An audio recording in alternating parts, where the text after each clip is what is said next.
Okay, just a quick follow-up video on the Airhead composting toilet that I installed yesterday, just to kind of show you how it came out. And after a while, I'll probably do a review of it after I've been using it for a while. But here's how it went. All right, there she is installed, the Airhead composting toilet. And you can see I put a platform because I have a tile floor and it needs to be screwed down. So I put a platform underneath it that consists of two pieces of plywood stuck together. I went ahead and applied some what alleges that it's walnut colored stain, but kind of looks orange to me. I don't know what it looks like on the video, but it's very orange in person. So I don't know if that's gonna fade or what, but it's got a walnut, quote-unquote, stain on it, plus a coat of polyurethane. I'm probably going to pull the toilet off at some point today and give it a light sand and do another coat of polyurethane today. But I needed a little shim under the front corner because this floor, as you can tell, is not particularly level, and it kind of rocked a little bit. But now it's pretty stable. So anyway, the install went pretty well.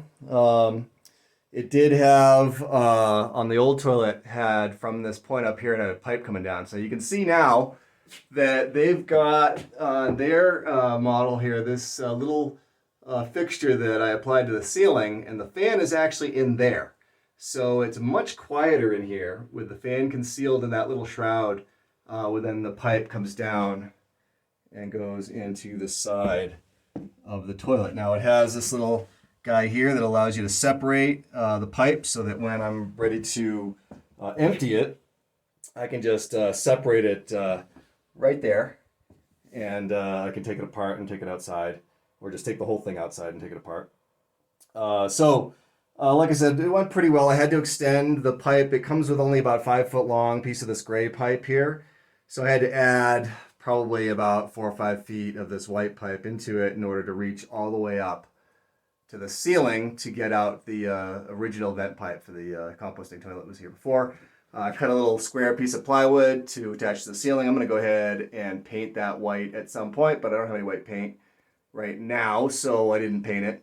So I just picked the nicest looking piece of plywood I could find that I had here, and I cut it and screwed it to the ceiling.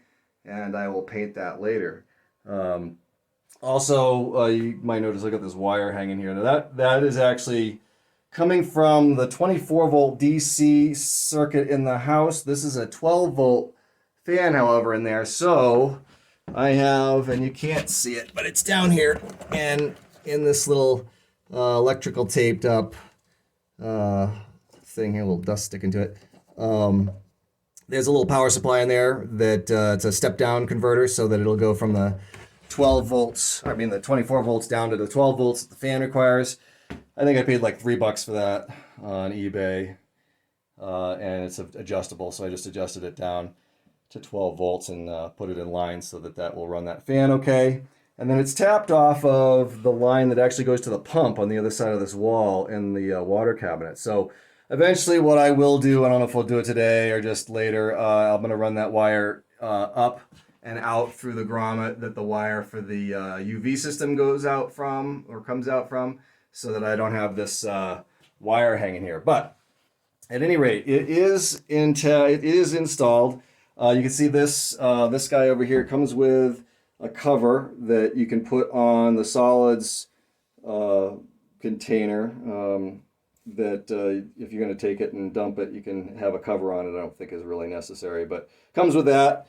So that's kind of neat. It also comes with this cocoa core stuff. It's a brick of stuff that you're supposed to use as the medium inside for the solids. I'm not going to use that in the future, but I went ahead and I did put it in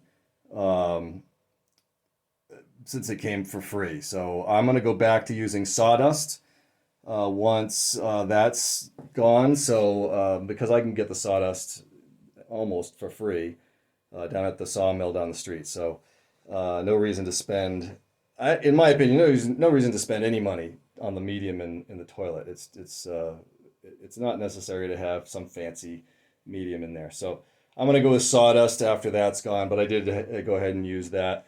You can locate this crank on either side. I chose to have it on this side, and it turns fairly freely.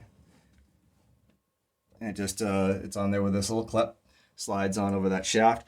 The other thing that's nice about this particular toilet, and we compared this to the Nature's Head in the last video, and compared to the Nature's Head, this is a nice feature because it has these handles on both sides. So for carrying it, that's much more convenient than the Nature's Head. So that's good. The other thing about this is that you can take out the urine canister here without opening up the toilet like in the Nature's Head. You have to actually unclip it and flip up the top part in order to pull out the tank. So this you can just grab here and pull from the bottom, and this is spring loaded here, so it will just pop right out, and you've got these same little kind of thumb screw deals here to tighten it down, just like you have on the toilet itself. The one thing about this I kind of don't like is these thumb screws. I can talk. These thumb screws here that you have to loosen and then give the whole thing kind of a little twist to pop it off, and that's a little bit cumbersome. I don't really like that as much, but it works out okay, I guess. I haven't obviously had opportunity to empty it yet, but I have had it apart a couple of times. So it's and you do really need to have it fastened down, or you can't really do that because you need to put quite a bit of force to it to twist it to get it in line with the notch to slide out. At any rate, I think it's a good upgrade. Certainly, it kind of makes the bathroom bigger because this whole entire spot was taken up by the old toilet. The old toilet much larger than this, the drum style. And this is better, smaller, same height as a sort of a normal toilet. So you don't need to have that little step there. So yeah, she's good, much quieter. Unfortunately, the pipe is exposed, and I don't really have any way in here to really conceal that. You can see this fixture, this feature here in the bathroom was apparently for a composting toilet. It must have been previous to that install of the drum style Sunmar or the XL. And unfortunately, it's kind of ragged at the bottom, and I'll probably do something with that eventually. Maybe just cover that over. Maybe finish that off and just leave it as a bump. I don't think I'm gonna break it away and get rid of it because that's just seems like an unnecessary task. So I'll probably just make it a little prettier. But it is what it is. So it works well. I have the fan actually on a switch, and you really can't hear this at all. Let's see if I can. I'll put the camera up as high as I can. See if you can hear the difference.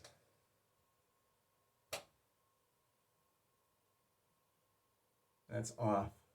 So now I'm going to turn it back on. Now I can hear it standing here, but it's so much quieter than it was before, especially since it's located all the way up at the top.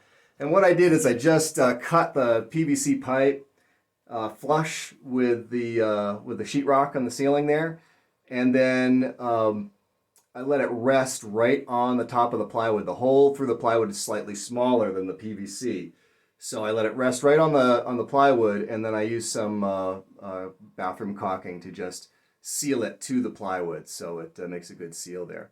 But this is much better, much quieter.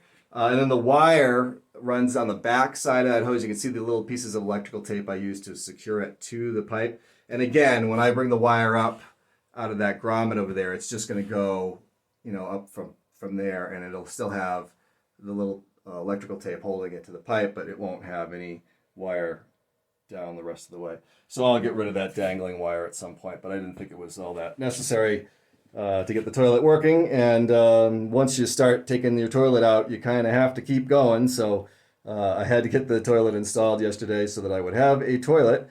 And it's working well. It's in use right now. So I've already started using it, so it does work well. I think it's much better than the old system. And it wasn't that bad of a project. So Actually went pretty smoothly. So, project complete. And this is really kind of one of the last things that I had to do as far as the systems in the Earthship to get them all up to snuff. So basically, everything is now good. I got the electrical system squared away, the water system with the UV treatment system in there is squared away, and my hot water system works really well. There's really only one thing left to do, and we can see that out through this window, hopefully. The cover on the cistern out there. I need to do some kind of insulation on that, something to prevent the line that comes down into that cistern from freezing in the wintertime, which happens pretty much every year, and having to switch over to the indoor cistern when that happens isn't great. The indoor cistern is not as clean. The idea is that the indoor cistern fills up to a point where it overflows into the outdoor cistern. That way, any sediment coming down off the roof settles in that indoor cistern before it travels out to the outdoor cistern. So I'm not sure exactly how I'm going to insulate that guy. If anybody's got any suggestions on what to do there, I've had a couple of thoughts that I don't really like. I mean, I could try some kind of insulation board adhered to the surface, or I don't know. So I'm looking for some really cost-effective way to easily insulate that and keep it from freezing over the winter. So that's sort of like the next thing for the systems. And once that's done, as far as the Earthship systems are concerned, electrical, hot water, the UV treatment on the water, the toilet, everything's going to be good. So that's really the last thing to focus on. So, there'll be a video on that coming up.